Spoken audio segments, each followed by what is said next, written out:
ایک جوہری تھا سنہرا، تو اس نے مختلف ڈبیاں کھول کے لوگوں کے سامنے رکھی اور ایک موتی نکال کر کے کہا کہ یہ موتی شب افروز ہے، رات کو چمکتا ہے، اور اس وقت دنیا کے اوپر جو قیمتی ترین موتی ہیں ان میں سے ایک موتی یہ میرے پاس ہے۔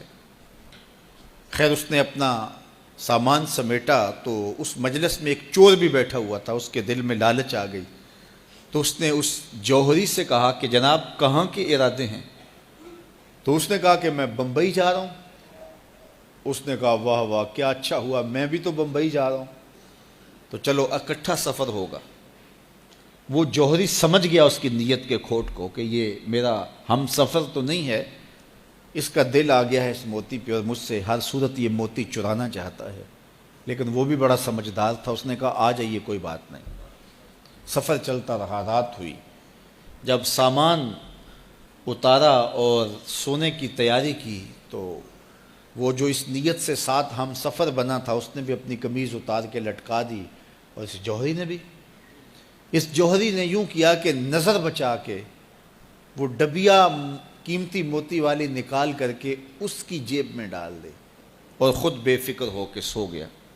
جب یہ خراٹے لینے لگا تو چور اٹھا، اس کا سامان ٹٹولا، اس کی جیبیں دیکھیں، سارا دیکھتا رہا۔ خیر دن چڑھ گیا، جوہری اٹھا، اس نے نظر بچا کر کے اس کی جیب میں ہاتھ ڈال کر کے وہ موتی اپنی جیب میں ڈال لیا۔ صبح جب ناشتے پہ بیٹھے تو اس چور نے باتوں ہی باتوں میں بات کی، وہ آپ کے موتی کی چمک شمک نظر نہیں آئی رات کو؟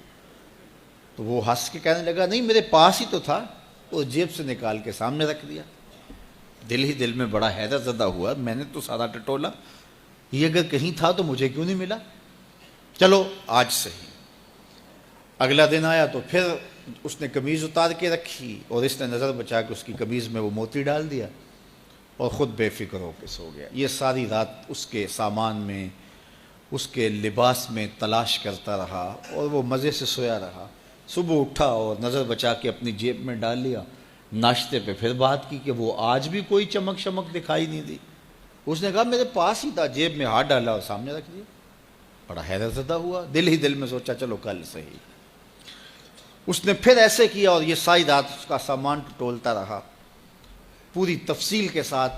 خیر جب صبح ہوئی تو اس نے پھر نظر بچا کے اپنی جیب میں وہ موتی رکھ لیا تھا، تو اس نے پوچھا وہ رات والا موتی آپ کا نظر نہیں آیا جس کو آپ کہتے تھے چمکتا ہے؟ کہا وہ ڈبیا میں رکھا ہے اس لیے چمک دکھائی نہیں دی، تھا تو میرے پاس ہی، اور جیب میں ہاتھ ڈالا اور سامنے رکھ دیا۔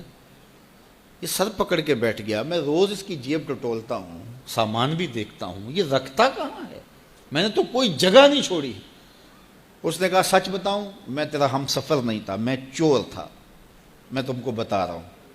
اب آپ میرے بھی استاد نکلے، مجھے اتنا بتاؤ کہ یہ موتی آپ رکھتے کہاں تھے؟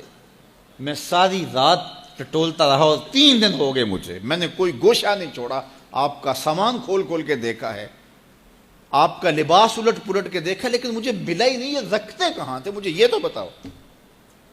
اس نے کہا لوگوں کی جیب میں ٹٹولتے رہے، اپنی جیب میں ہاتھ ہی نہیں ڈالا۔ بلے شاہ اڈ دیاں پھڑنے، جڑا گھر بیٹھا ہے انہوں پڑھیا ہی نہیں۔